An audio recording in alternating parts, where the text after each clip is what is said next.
and it's quite warm. Where's everybody? Yeah.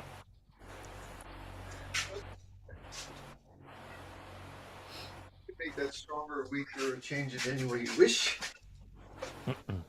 I wonder if folks didn't realize that we're doing the monthly.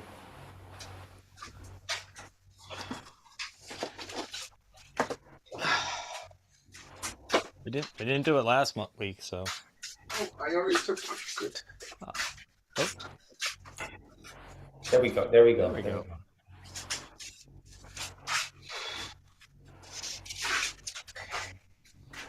Hi, Tensei. Hi, Zensei.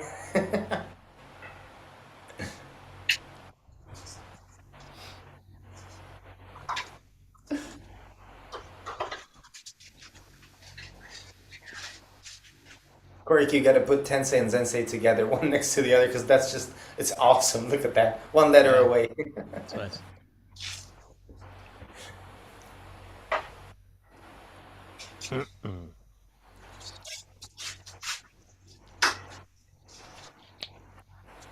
All right. Now, if you get too hot, you sit down, or if you need, okay? It's very, very hot here. I was saying one time we had someone faint in the Zendo, and I never want to experience that again, because they stood up for our ceremony, and then they fell right down. All right, so everybody take care in this hot weather. How are you all? Have you seen that movie, The Odyssey? I'm going to talk about that later. Yes. It doesn't even get to Japan for another 2 months, so I haven't seen it. But I dug up my old notes from high school, so I think I'm ready to talk about it. We're going to talk about Zen of the Odyssey today. That's our theme a little later. For everybody else, I hope you are staying cool. In the old days, the monks had a good solution. That's why they built their monasteries in the mountains, you know, right? To get out of the heat. There you go. Near the waterfall, too. But we're here. We're going to now be chanting our morning service, as they call it in Zen temples around the world. Ah, one more. You came from the bus. No running. This guy, he takes the bus for about an hour, all the way down to the bus stop, then walks another 20 minutes to get here from the bus stop. This guy's got the spirit coming in. Good to see you, Mas. Good. Well, all right. Who's my Eno today? Very good. If you've been here before, you know what to do. And if it's your first time, just follow along. Let's go. One second. Give me a second. We need the... Do we have a different... yeah, we need the long... Yeah, for today. The long other chant. Where is it? I organized this so well. Oh, here it is. This is the other chant we're doing today. Is this it? Yes. Identity of relative and We're doing absolute. this one. Yeah, we do the long one after the Heart Sutra. We do the Heart Sutra in Japanese, which you can just listen if you wish. Is there a copy in the Japanese? No. In Japanese, I've got it in... Oh, you got that one? Okay, good. Thank you. You can just listen to it. Right. Let it, how to say, flow through you like any good music. Yeah. Right? You know the meaning, you study the meaning, but now, just feel the vibration. Yeah. I think I have it in phonetics somewhere else. Good. Not here. Yeah. Okay, now we're ready.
Maka hanya haramita shingyo kanji zaibo setsu gyojin hanya haramita jisho kengo on kaikudo Isaiku yaku sharishi shiki fuiku fui shiki sokuze kuku sokuze shiki jusogyo shiki yakubu nyoze sharishi ze shohoku so fusho fumetsu fuku fujo fuzo fugen zekokuchu mushiki muju sogyo shiki mugen nibize shinni mushiki shoko misokuho genkai nai shimu ishiki kai mu myo yaku mu myo jin nai shimu roshi yaku mu roshi jin mukushu metsudo muchi yakubu toku imu shotoko bodai satta ehanya haramita goshin mukege ko mukufu onri isai tendo moso kugyo ne hansan ze shobutsu e hanya haramita kotoko e noku tara san myaku san bodai kochi hanya haramita zedai jinshu zedai myoshu mujo shu ze mutodoshu nojo isai kushin jitsu fuko kosetsu hanya haramita Shu soku setsu shu atsu gyate gyate hara gyate hara so gyate boji soaka hanya shingyo.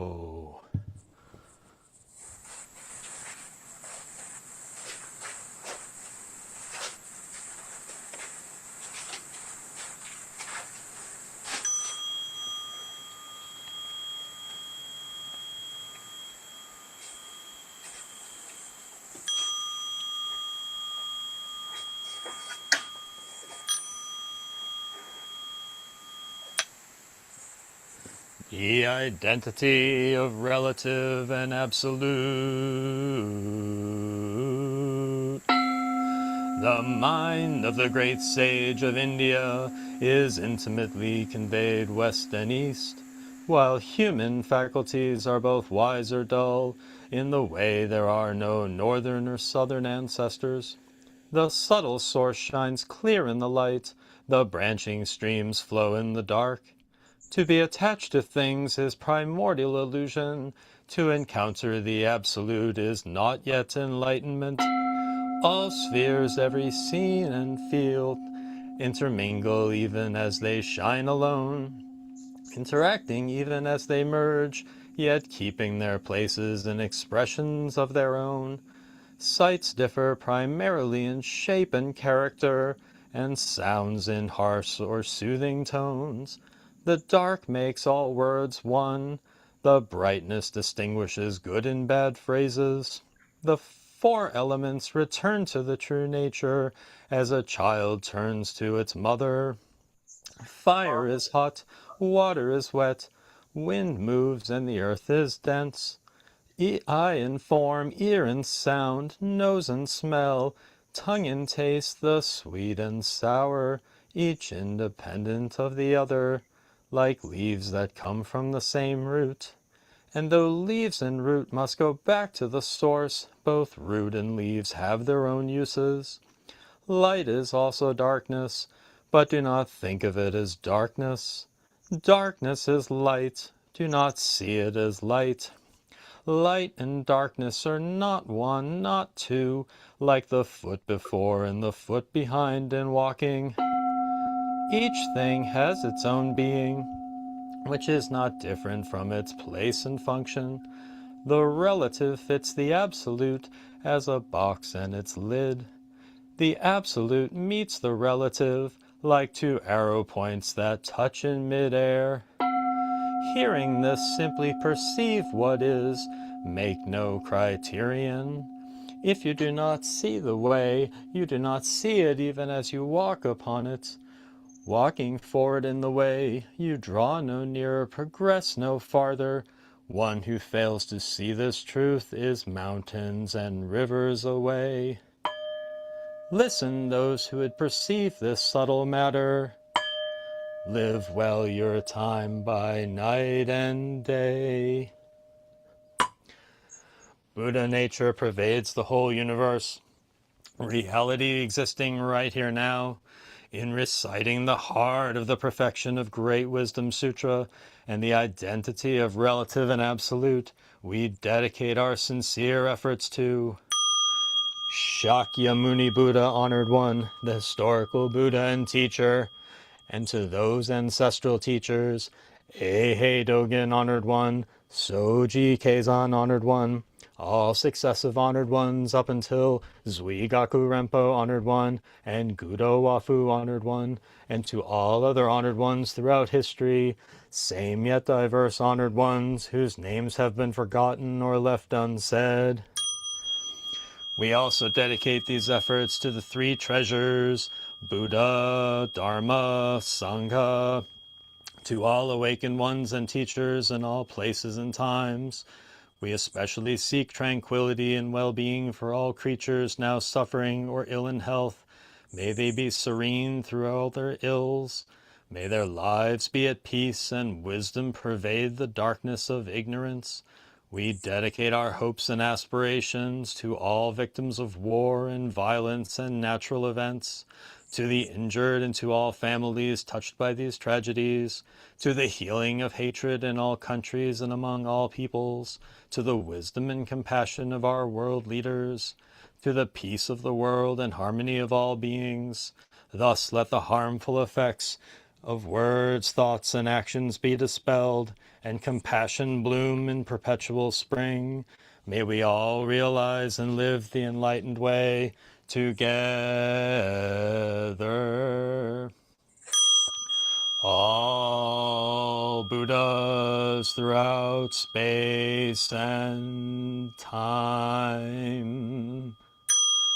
All Bodhisattvas, Mahasattvas, Maha Prajna Paramita.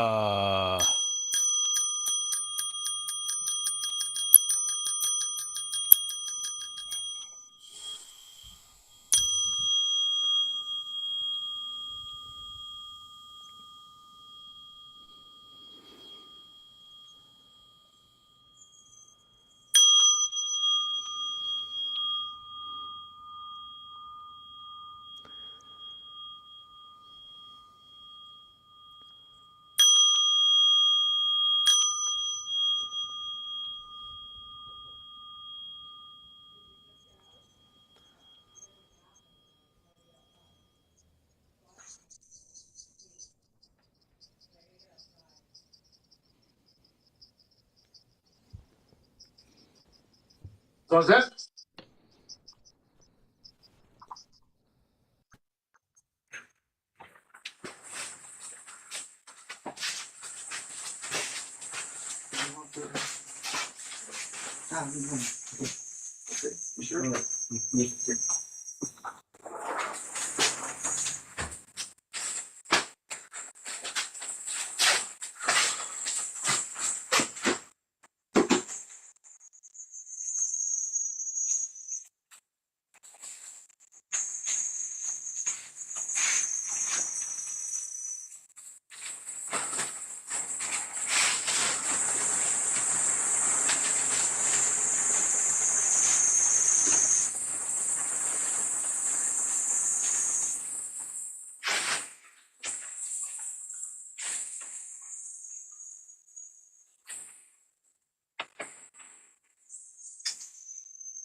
Kinhin.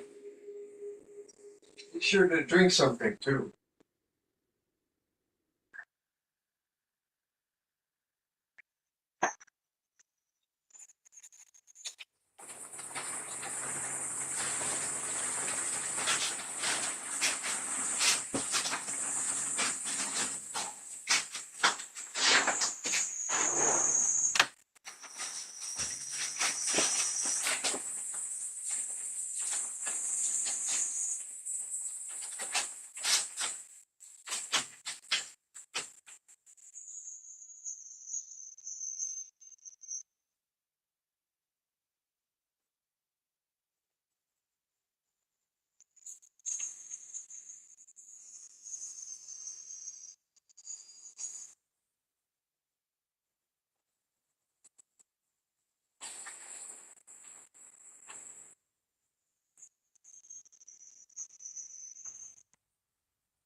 Zazen?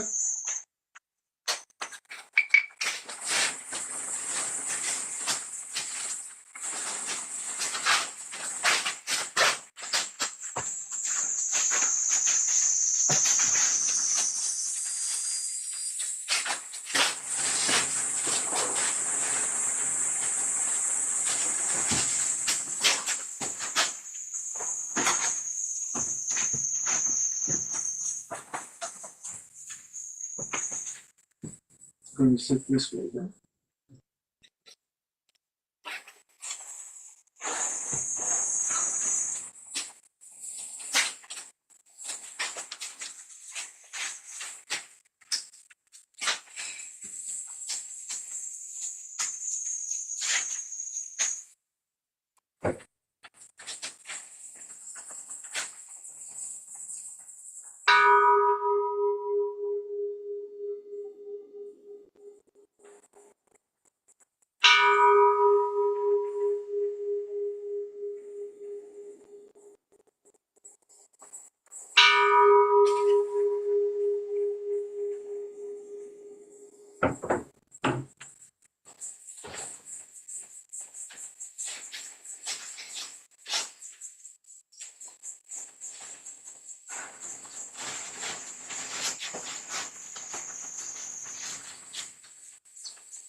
Kinhin.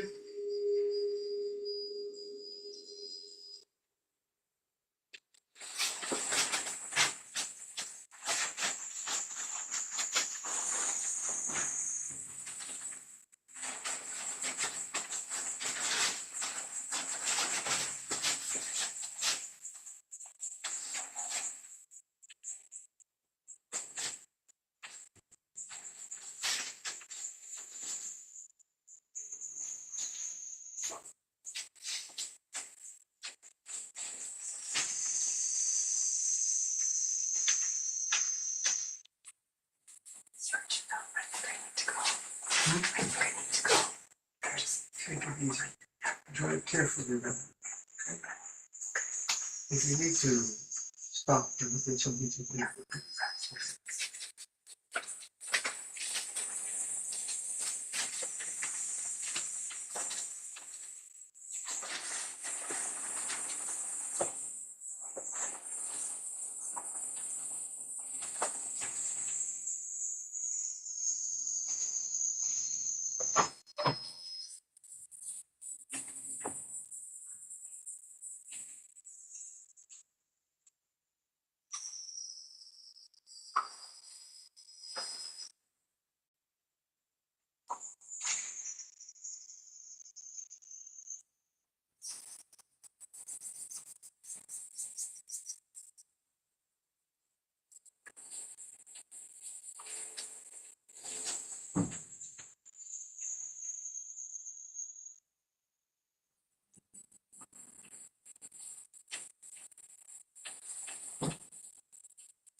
There's Chinese in the back. I don't think it helps.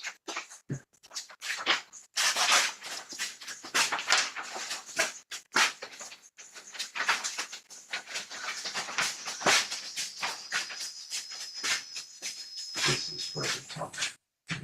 There's classical Chinese in the back. I don't think nobody understands. You read any Chinese?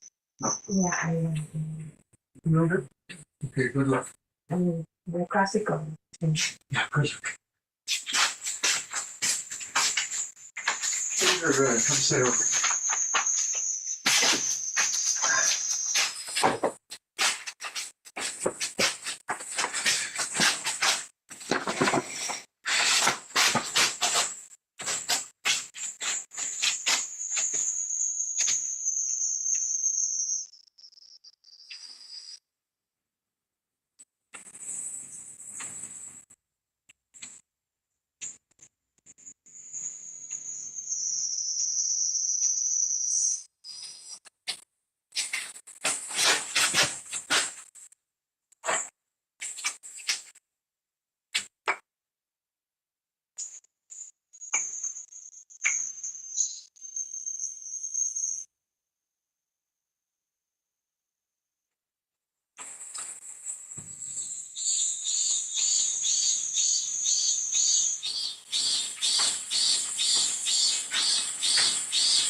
We will have a little talk.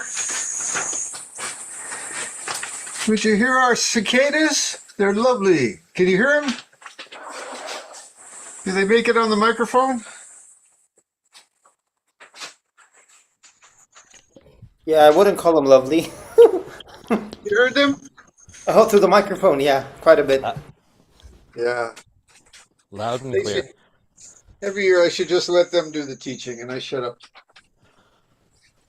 Have some tea. The best thing during the talk is have some tea, relax, but in your heart keep a Zazen mind. Okay?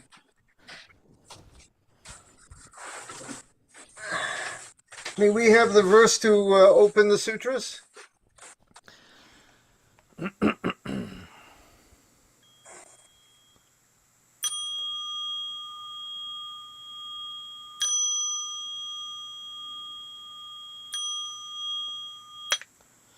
The Dharma, incomparably profound and infinitely subtle, is always encountered but rarely perceived. Now we see, hear, receive, and maintain this. May we all realize the Tathagata's true meaning. The Dharma, incomparably profound and infinitely subtle, is always encountered but rarely perceived. Now we see, hear, receive, and maintain this. May we all realize the Tathagata's true meaning. The Dharma, incomparably profound and infinitely subtle, is always encountered but rarely perceived. Now we see, hear, receive, and maintain this. May we all realize the Tathagata's true meaning. Lovely, lovely. Well, we continue this time with 2 of the 10 unfathomable, mysterious talks by the 10th century Soto master Tong'an Chang Cha. Now, if you're coming the first time, I remind folks that these talks are wonderful. You don't have to go from the beginning. You can jump in anywhere. and each talk stands on its own. But these two happen to go together quite well, so I thought to do them together. One is the song of returning home, and the other is the song of not returning home. And you'll see actually it's the same message.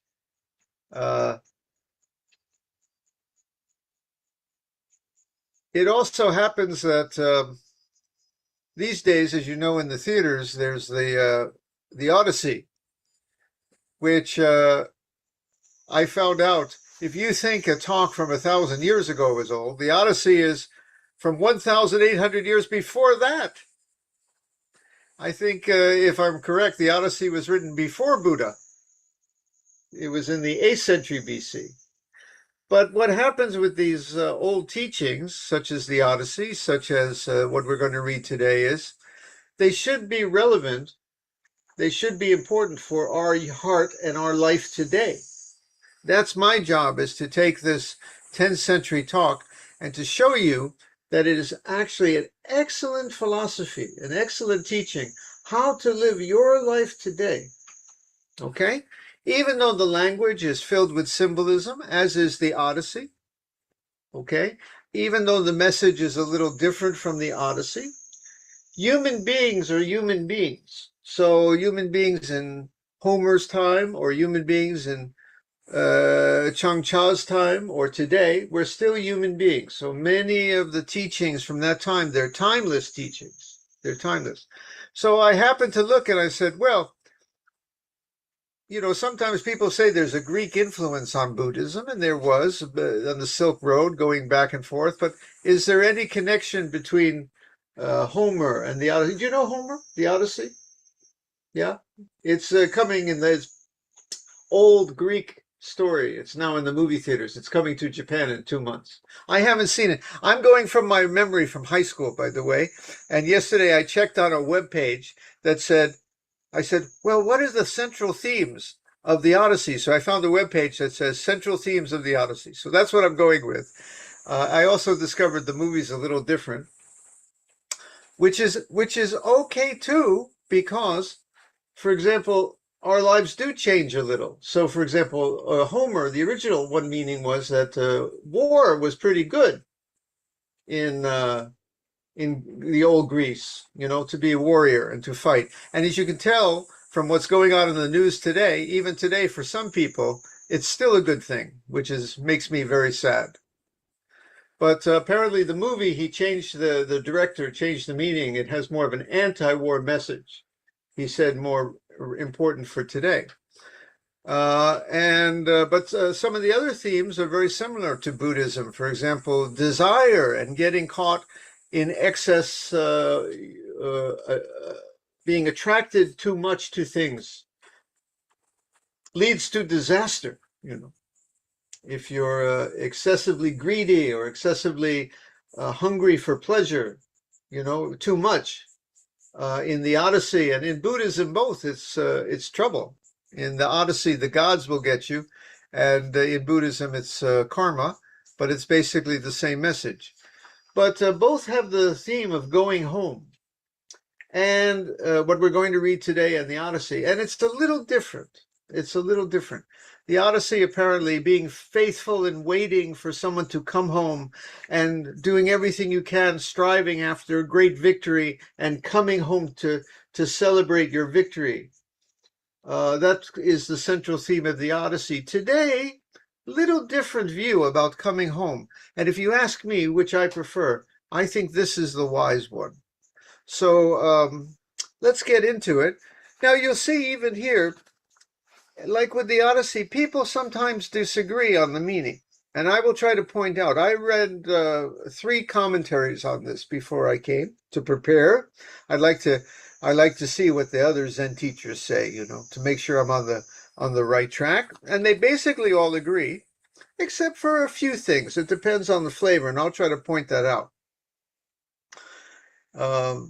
Just like people disagree about what the Odyssey means sometimes. Okay? The song of returning home.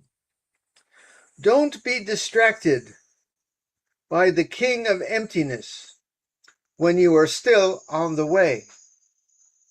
Now, the meaning I like here is, emptiness is that peaceful place beyond all separation. Our thoughts are clear. The world is not divided. The world is whole. All the friction of me and you, war, for example, is a friction of me and you. All this vanishes in emptiness. And it's a very peaceful place. And it's enlightenment. And so sometimes when we're on the way, we want to get there. It's like the song of the sirens. It's calling us. We want to get there. Well, this says, don't be distracted by the king of emptiness when you are still on the way. Don't listen to those sirens. You must drive your staff forward, moving on until you reach home. So you're trying to practice, you are trying to discover something, but don't be too hungry for the goal. Keep moving forward. Little spoiler alert, what you're going to understand, I hope, when you get to the end of this, is that the whole voyage was the arriving home, you see. The whole voyage, your whole life, is the destination. What you're looking for and you think is over there, you may miss the fact that it's right here too. Okay? So you must drive your staff forward, walking on, walking on. Don't give up. Our practice continues day by day. Now, if you travel for a long time like clouds and waters, don't get attached to it. Sometimes we call young monks unsui, clouds and waters, and it comes from this expression. But what it actually means is sometimes when you're very peaceful in your practice and you have tasted emptiness, you feel like you're as light as clouds floating through the sky. You feel like water that just flows through all obstacles naturally. You've seen water coming down a mountain, it comes to a rock, People would, oh, no, it's blocking me. No, the water doesn't care. The water stops, and after a while it goes around. That's what water does. The cloud comes to the mountain, it goes around or it stops. It doesn't care. It's just floating. So sometimes in your practice, if you get to that peaceful place, we might almost say the expression in the zone? It means that everything just feels right. Good. Yeah, I got it. Everything's good and right. I taste emptiness now. I understand. Zazen has paid off for me. My Zazen. Now my heart is totally peaceful. Okay? Then we try to grab on. And it's like grabbing water. It's like grabbing a cloud. It's a mistake. Don't get attached to that. Keep walking. Keep walking. There's no final, in our view of Buddhism, there's no final peaceful place that you get, and that's it. There's no coming home where you get, and oh, now suddenly my life is free and peaceful forever. Well, actually, there is. When you realize that the place that's free and peaceful is every place like that. Now, even in the deep recesses of snowy mountains, don't forget your mission. Here's a place where there are a couple of different interpretations. One is when you're in the snowy mountains and everything is white, that's like emptiness. Because in the whiteness, all the separate things disappear. And it's just everything, as you've seen, the snowiest of snowy days covers everything, not a tree to be seen. And that's kind of a symbol for emptiness, because emptiness is also beyond all the separate things, as if covered with pure white snow. The other one is just a simple thing. When times get tough, when it gets cold and you're lost in the mountains, keep going. That's a good lesson too. I think both of these lessons are good here. The point is, I didn't see the movie The Odyssey, but almost every adventure movie has that scene where the fellow's, in the mountain and it's cold, and he says, I can't go on anymore. I think I'll just sleep here. And you go, no, don't fall asleep. Don't fall asleep in the cold. You know what happens when you fall asleep in the cold? That's the end, right? So you must keep on moving. Our practice is not to stop. Our practice is to recognize stillness in moving. Or stillness in sitting, or stillness in moving, or stillness in running, or stillness on the most chaotic day. This practice is not about getting to a place where everything is always quiet. This place is for you to recognize that when you in your life, and you're young, I'm old, you'll have it. Your most chaotic, worst day, when you think life is just crazy and everything is going wrong. I'm talking to two young guys over here. Young guys? Okay, old guy talking to you, okay? On those days, if you do this practice right, when you are just, it's a bad day, okay? I want you from this practice to go, but in my heart, a little stillness. You understand? The great storm, quiet. Okay? So if you get into the snowy mountains, don't forget, keep on going. The next line seems to say, I've practiced and practiced for years and gotten old. I regretted that in past days, my face was like jade. That means I found out a very youthful complexion. When I was young, I didn't want to be young. My life, many 20-year-olds, your 20s? No, you're a little older. You're a little older, yeah. How old are you? Really? God, you guys, they're older than I thought. They look young. Okay. But even so, sometimes you say, oh, now I'm too young. When I get older, I'll understand. Okay? I regretted to be young. And then when I got old, I lamented that the time of my return, my hair had turned white. I got old. We don't think of time that way. For us, it's more, when you're young, just be young. When you're old, just be old. When you're healthy, just be healthy. When you're sick, just be sick. When it's rainy day, it rains. When it's sunny day or a hot day like this, well, I took off the hot robes, but just let it be hot, like this. When your life is peaceful and happy, be peaceful and happy. And when your life is not peaceful and it's not a happy day, let that be too. That is our odyssey. That's our odyssey. Leaving, and every step on the way is home for us. Returning to my old home with dangling arms, there was no one who recognized me. That's almost like Homer right there, right? And I had nothing to offer my parents. It turns out in Confucian society, if you came home and you had nothing, even if your parents were dead, you had to bring a present for your parents. It's oya koko, it's filial piety. You have to offer something for your parents.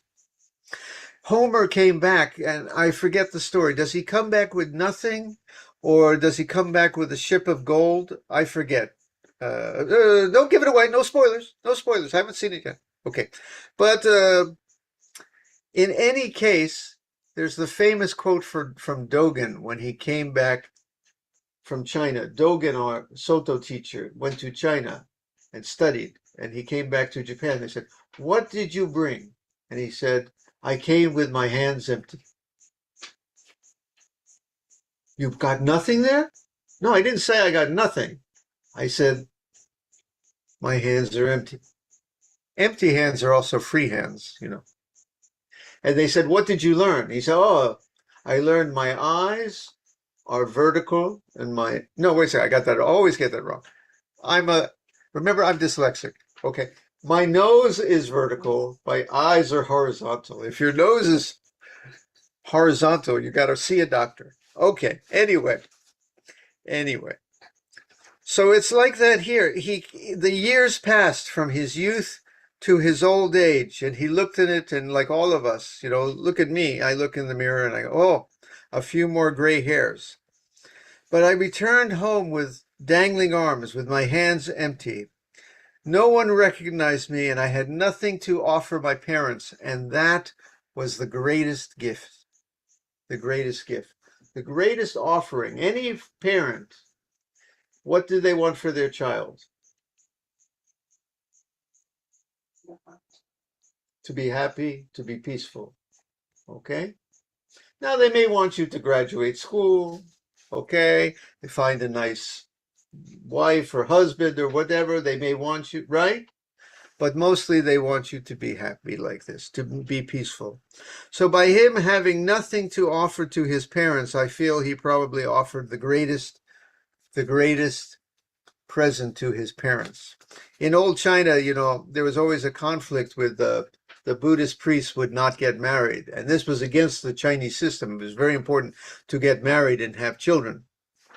It caused conflict because Confucius said, make a family. And Buddha said, no family for the priest, right? And that was always a conflict.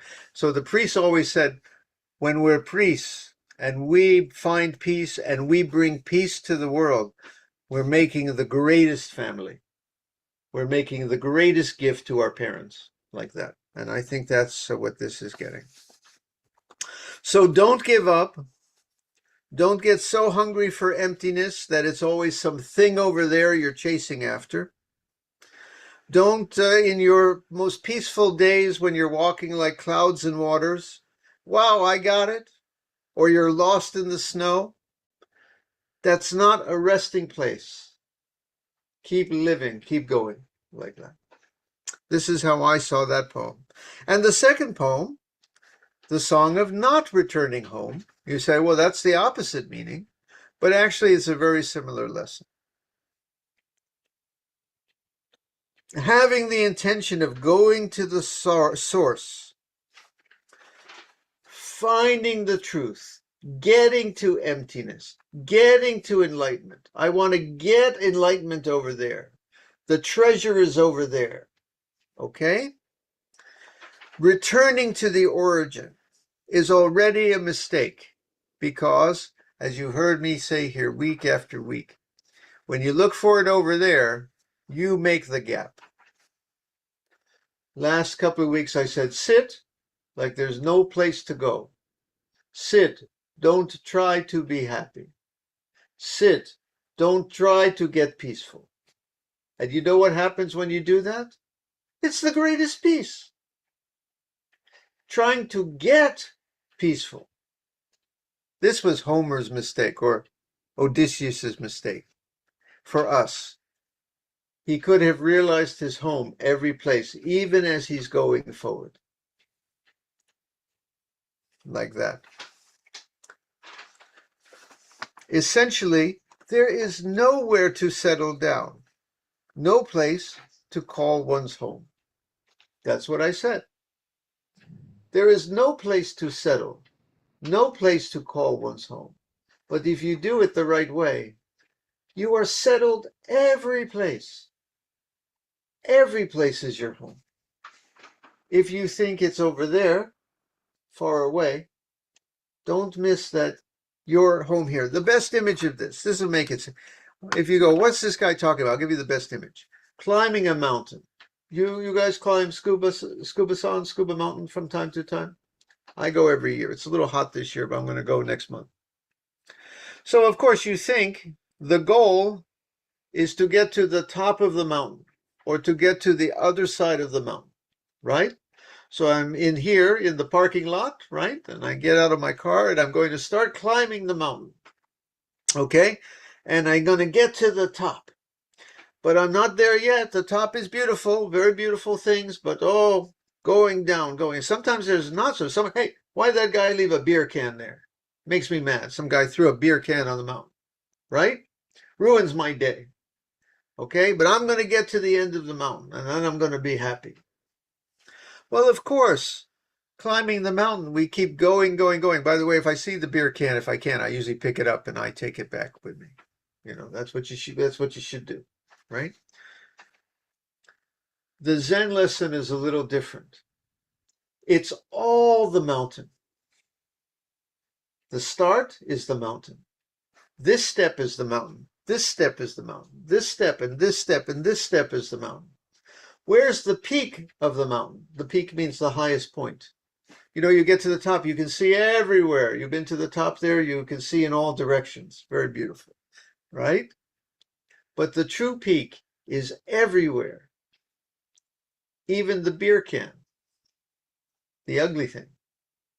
It's all the mountain.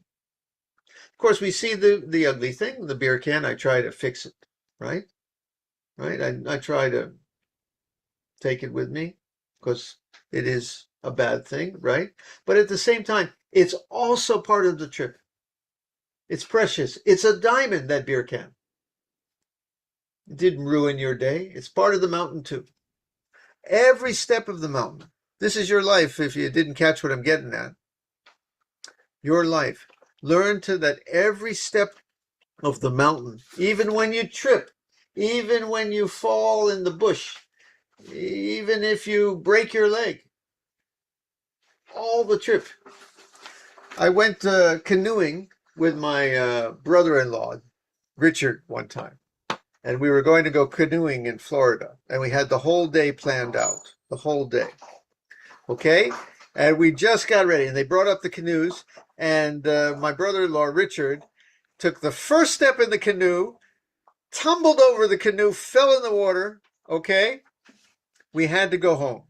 Ruined the day. Ruined the day. It was soaking wet. It was a little cold. We couldn't make the trip. You know, and we're, oh, you guys flew all the way here. We were going to go, right? No, it was the best day. That was the trip. He fell in the water. We still laugh about it today. You see, it's all the trip. It's all the Odyssey. Could you imagine if that book, the Odyssey and the Iliad, it was just the ending? He left, he got home.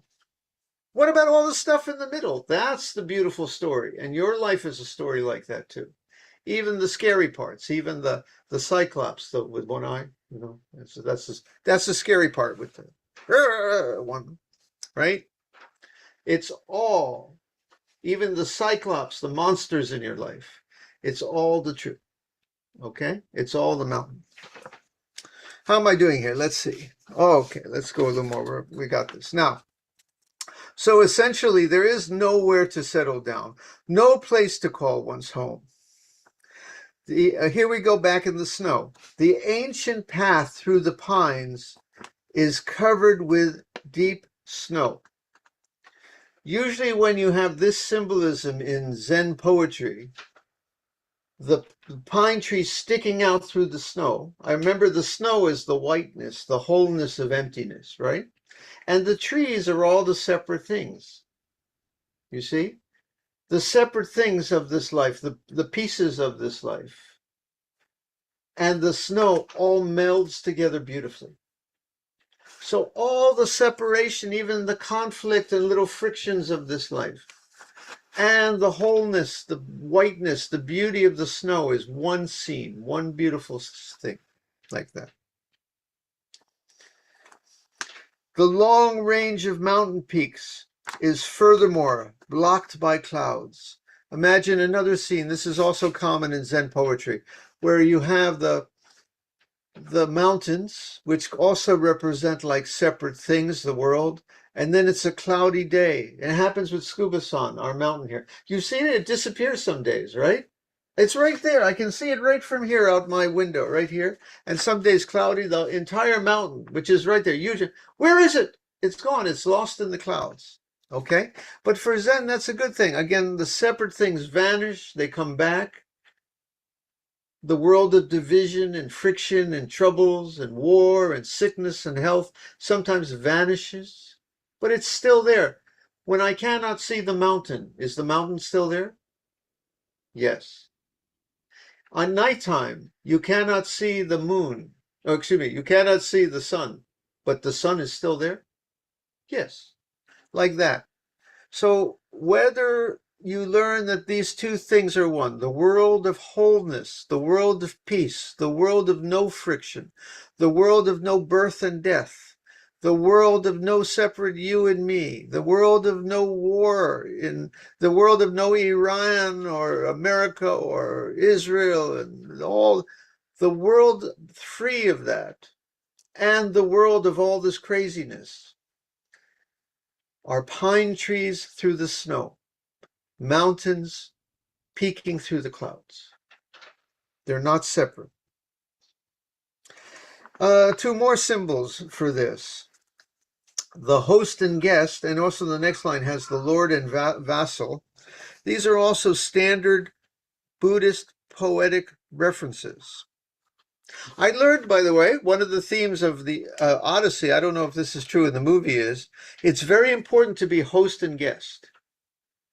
If a guest shows up, the host, you have to, was this in the movie? You have to treat them very nice. And if you, a little offense, oh, it's a big deal. If, you didn't serve the right teacup or something. I think also Japanese culture is a little like this too. You got to be well behaved when a guest comes, right? Well, this meaning of host and guest is a little different. The host, again, is the wholeness, the everything, emptiness. And the guest is generally the world of separate things. And they're not two. Like the snow and the trees poking through the snow is one scene. The mountains and the clouds are one scene. Host is guest, guest is host. In our Buddhist practice or any, it's called non-dual practice. You know the word non-dual, not two. Hindu practice in India, many practices. You want to realize something beyond all the broken pieces of the world. Something beyond all the coming and the going, the passing time. I told you I have to look at the clock. Let me check the clock here again, because we live in a world in passing time. I only got 9 minutes to finish this talk. Okay? But there's something in the wholeness that is timeless. Right? I'm writing a book about modern physics. It's getting published the end of the year.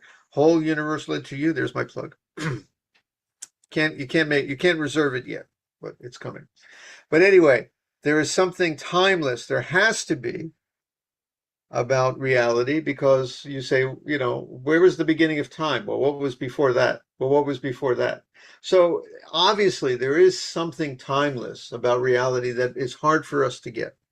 But for the Buddhists, that timeless place of no friction, no division is a good thing. That's the host. That's the Lord, the daimyo. Lord here means daimyo. Okay? And the vassal, what is the daimyo's samurai? Shita no hito. Okay? Or the guest, the host and the guest. Okay? That's the world of broken pieces. And the lesson here is, again, please realize they are not two. This broken world is not really that broken when you can see it from both sides. So when host and guest are tranquil and serene, everything is incongruous. There was some of the teachers reading this line, they struggled a little, and I think the translator here did too. But it means something like, even when everything seems to be merging so well, and even when your heart is, you're going through this world like clouds and water, okay? There's still something that has to be off because life is complicated. Some meaning like that. If you're truly in a place where everything's peaceful, like you go into a deep meditative trance, I am in total bliss, total peace. The world has vanished. Shh.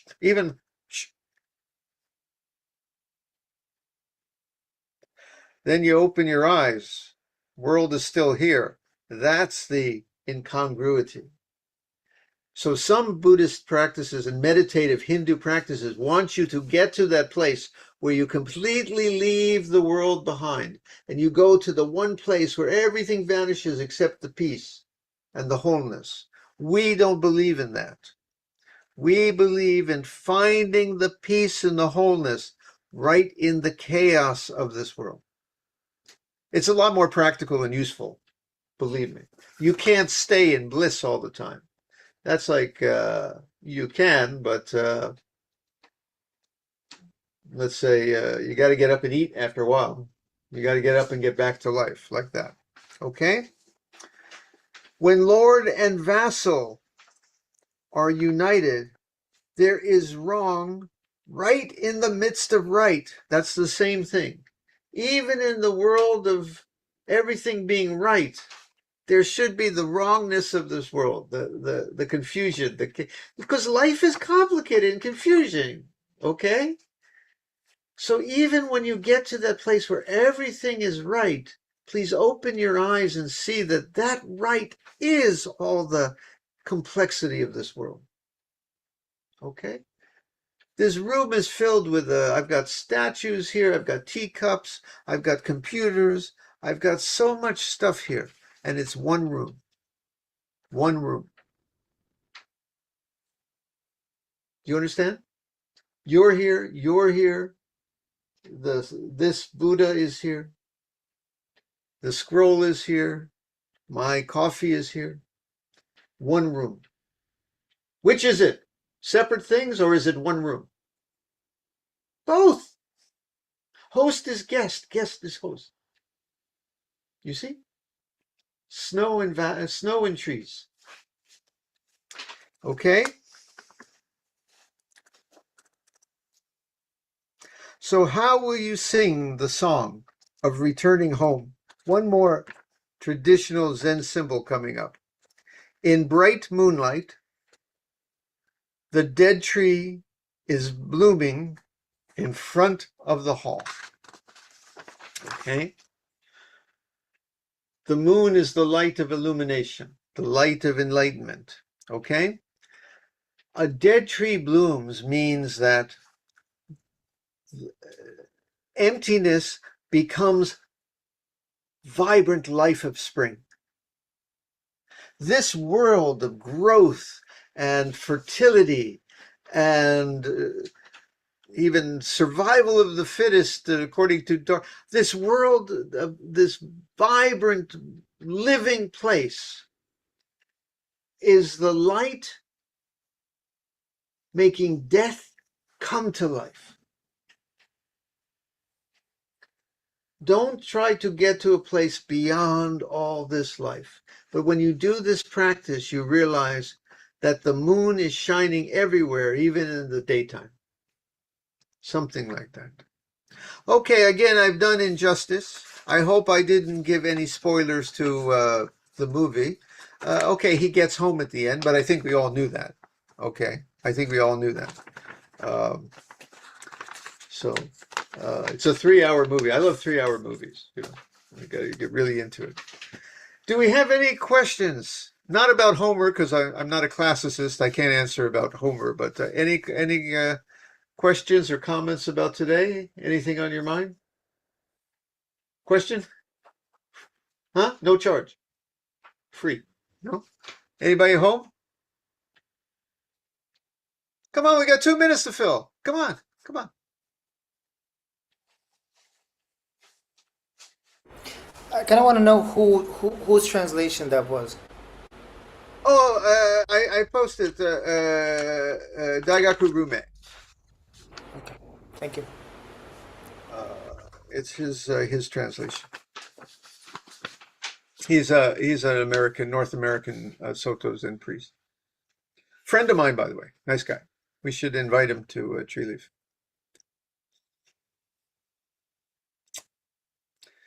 Anybody else? This is where I can't figure out. Oh, my talks are either so clear that everybody just gets it completely, or everybody is so confused they are literally don't know what to say. I don't know which is it. Okay. was quite a wonderful talk. I must say I will remember the beer can on the mountaintop for quite a while now, because that was really relatable. And I have to think about it from this perspective you gave me, that the beer can is really the peak on the whole mountain too. And that is a really nice perspective. I shall remember that. I tell you when this really hit me one time is I had come back from hiking and it was a beautiful hike. And I came back to, I was living in Tokyo at the time. And Tokyo, can be really industrial looking. Like it looks like the manga, the futuristic dystopian Tokyo scene. So I get out of the subway and it's late at night and it's a little rainy and the highway is above me and they're welding the highway. It was, I think, some earthquake strengthening thing. And all the way down, there were welders with sparks flying as far as the eye. Like they must have had a team of welders doing the whole highway down. Okay, and the taxis are passing, and there's noise, and it's the city. It was beautiful. It was as beautiful as the mountain. And I realized at that point, what we take to be beauty or ugliness, you can find the beauty in your heart. Okay, even if, let me assure you, yeah, okay, you're a little older than I thought, but let me assure you, even at the most difficult moments of life, if you reach right here, you can know peace, even joy. You'd be surprised. I'll give you a simple example again. The cat died. No, not my cat now. No, this is the cat before. Cat now is fine. Cat now is fine. But the cat died. And of course, we're brokenhearted. But such joy and peace in my heart at the same time from this practice, it was just right. It was just what was going on in that moment. It was just the world turning. Okay? Even the sad, sad moment. Okay? You can be sad and happy and joyous and bothered and peaceful in the same moment. This is the lesson of our practice. Okay? This is why you came on the bus today, okay? It was worth coming to hear this, okay? And you bicycled in the heat all the way just to hear this, okay? So remember when you're bicycling home, okay, and it's so hot, that's the place to be. That's your odyssey, okay? All right? Okay, that's all I got. Anything else? Yeah, B. Okay, I'm just gonna take a swing at it because I feel like it, because I like the meaning, the middle part of it, in the context of today's chanting, the morning service, the longer service. The whole poem to me sounds like a different version of the Sandokai. When I look at the middle part of it, well, actually, it begins by saying just having the intention to go to the source is already a mistake. Creating that division, that separation is already a mistake. You've already created duality. And then in the middle, when it says, when host and guest are tranquil and serene, everything is incongruous. It's saying, when you merge oneness and sameness, or individuality and multiplicity, then nothing actually makes sense. You realize nothing has its fixed place. Nothing belongs anywhere. There's nowhere to settle. There's no home, right?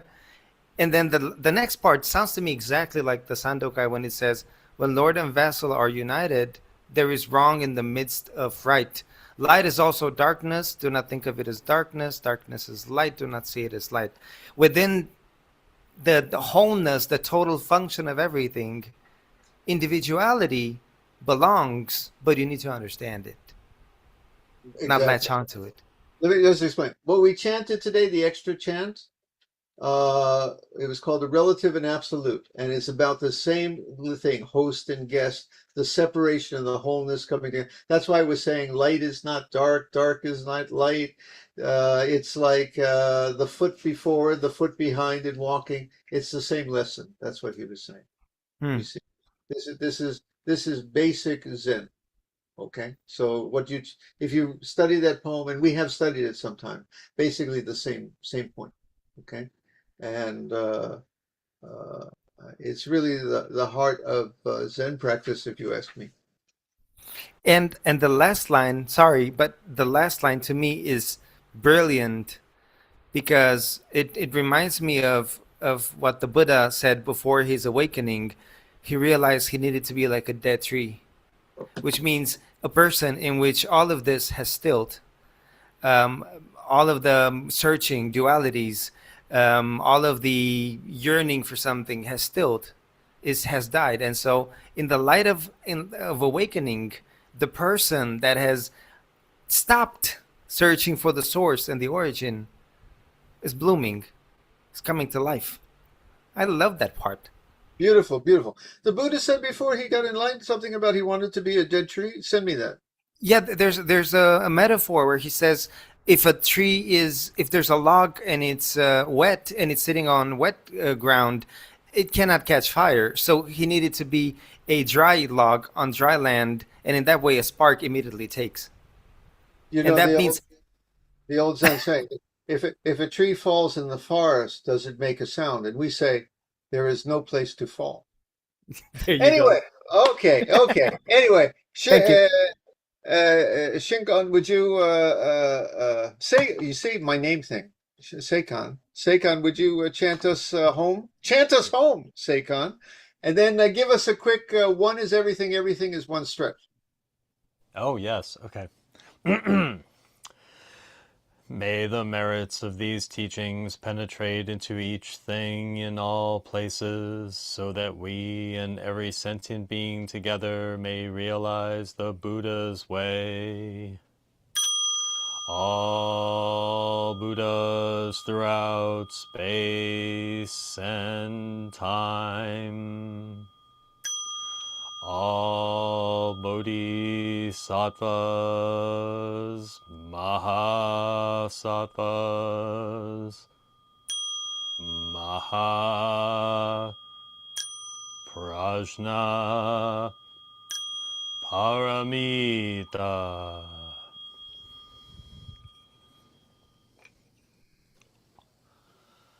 Stretch. Well, okay, I'm down.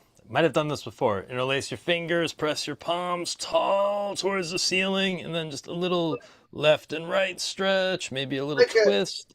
There's a like a lot big you can enso, like a big lot enso. yeah, lot you can do right here. We're Oh, human. We are human enso. Okay. Okay, very thank good. you. Well, we're going to sit one more zazen. So you want to go back and sit? Okay. Okay, let's sit. I'm going to stay here. We'll also be chanting a little during the sitting the metta verses. Okay, one more.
We will now recite the metta verses. You can just listen in Zazen, or if you know the words, recite in your heart. We're reciting for people who do not feel at home, that they may feel at home. We can begin with ourselves.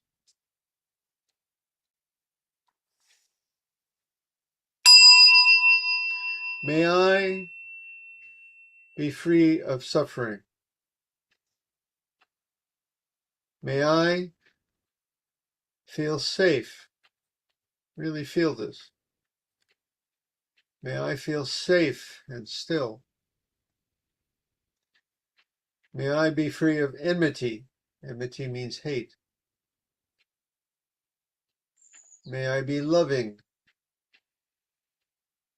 grateful, welcoming of all of it, and kind.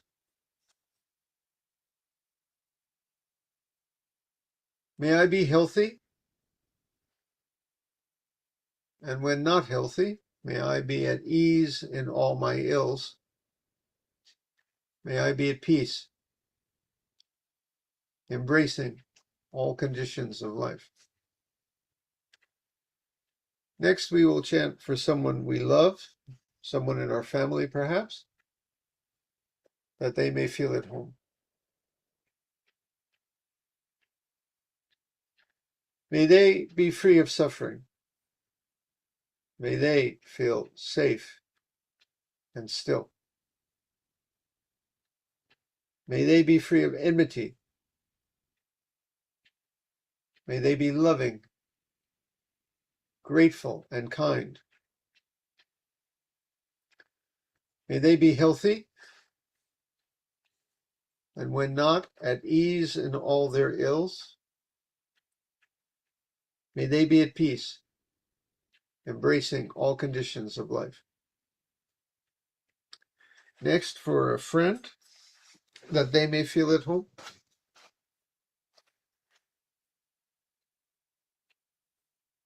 May they be free of suffering. May they feel safe and still. May they be free of enmity. May they be loving, grateful, kind. May they be healthy and at ease in all their ills. May they be at peace, embracing all conditions of life. Next, we're going to chant for a stranger, someone we barely know, someone we passed in the street or in the store, something like that, that they may feel at home. May they be free of suffering. May they feel safe and still. May they be free of enmity, a word related to enemy. May they be loving, grateful, and kind. May they be healthy and at ease in all their ills. May they be at peace, embracing all conditions of life. And now we chant for the difficult person, the harm doer in our life, in the world, with the idea that if they felt at home in this life, in this world, they would not do these things. No one does these things unless they are suffering. May they be free of suffering. May they be safe and still in heart. May they be free of enmity. They have so much. May they be loving, grateful, and kind. May they be healthy in body and mind, and at ease in all their ills.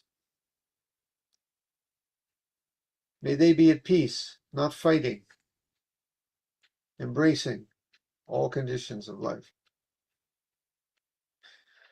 And next, we chant for all sentient beings, all of us together in this room, all of us together in this one home, living together in this house, like that. May we be free of suffering. May we feel safe and still. May we be free of enmity.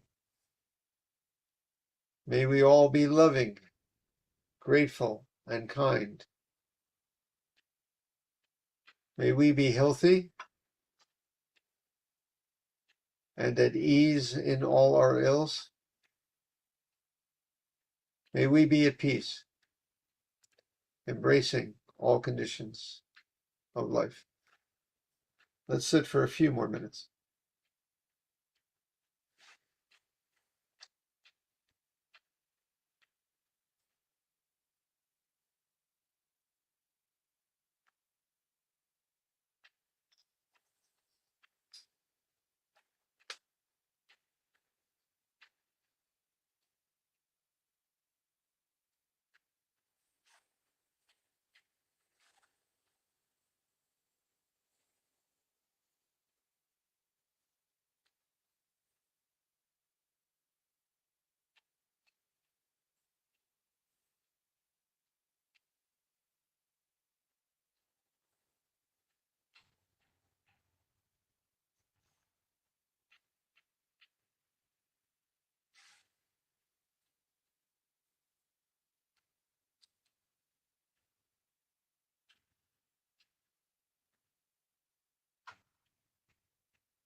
We will now recite the verse of atonement and the 4 vows. Get up carefully.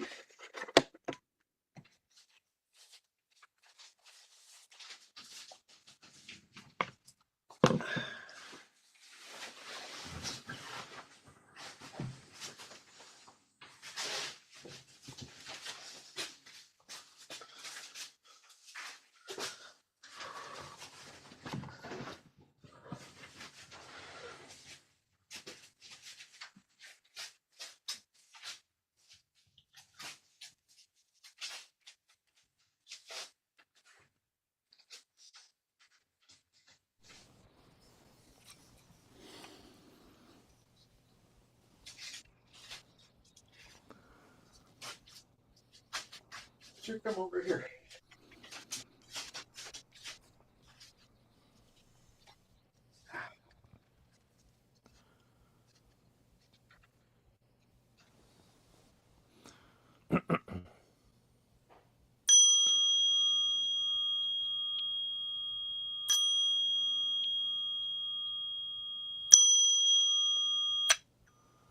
All harmful acts, words, and thoughts ever committed by me since of old, on account of beginningless greed, anger, and ignorance, born of my body, mouth, and mind, now I atone for them all.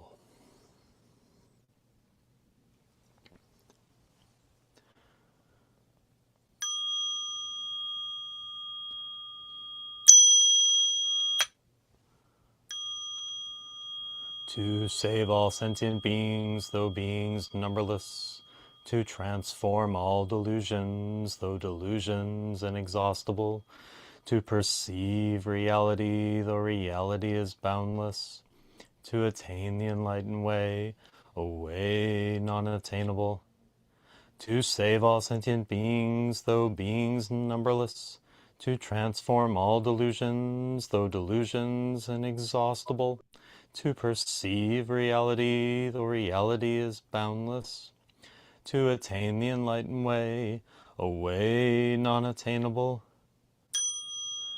to save all sentient beings, though beings numberless, to transform all delusions, though delusions inexhaustible, to perceive reality, though reality is boundless, to attain the enlightened way, a way non-attainable.